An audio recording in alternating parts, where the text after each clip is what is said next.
Good evening. Um, Today I'm going to talk about muscle spindle.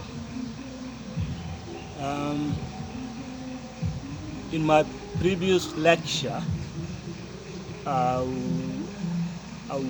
I asked questions about why do we walk, why do we sleep, and so on.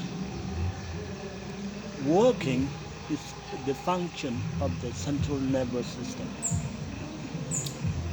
The central nervous system is organized in a way that it automatically does its own things. Um, Things like, for example, flexing my arm and extending my legs are performed in a very effective manner at the molecular level.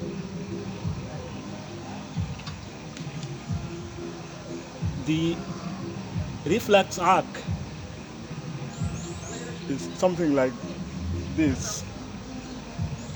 It is composed of a sense organ, the afferent neuron,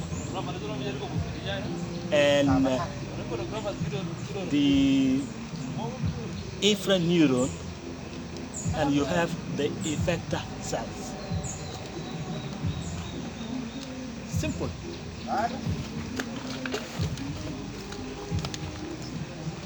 Supposing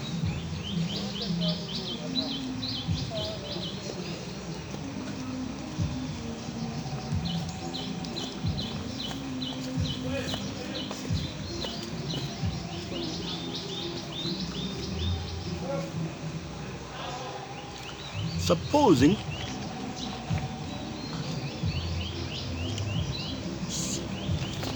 I think supposing this is a cross section of the spinal cord, then this would be the dorsal horn, and you will have the ventral horn.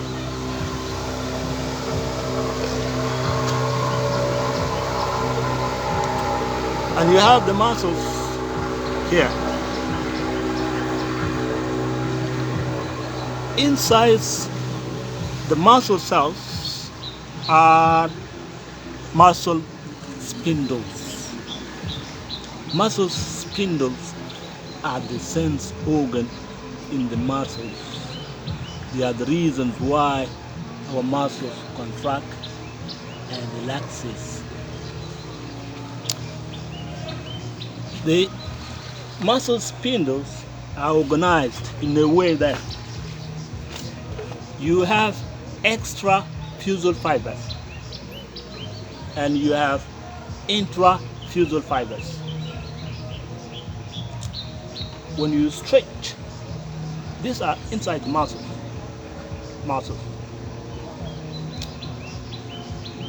The intrafusal fibers are of two types. You have nuclear back fibers and you have nuclear chain fibers. They are so called so because in the nuclear back fibers, the nuclei are arranged in a way that they look like a back. And in the nuclear chain fibers, the nuclei are arranged in a chain. Inside the nuclear back fibers, they are innervated by dendrites, long dendrites of sensory neurons in the autonomic ganglion.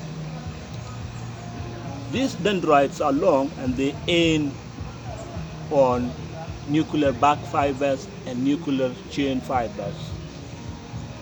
Group 1A, they are fast electricity fibers. So when you stretch the muscles, the muscle spindle would be stretched as well, and the action potentials will be generated here from the muscles, and the impulses would become here to the spinal cord. Here you have the autonomic ganglion. These are the group of neuronal cells outside central nervous system. They are called autonomic ganglia. So at the level of the spinal cord, this information will come, and they sign up here with motor neurons in the spinal cord, and the afferent fibers will get out to the same muscles where the information was carried out. And this information is going back so that a lot of events at the molecular level, at the neuromuscular junction occur, and muscle contraction in the eventually happens. The afferent fibers here are motor, and they are called gamma fibers. When you come back again at the level of the spinal cord, here is the gray matter, here is the canal, here is the ventral root, and this is the dorsal root, and this is the white matter. It is composed of tracts ascending and descending.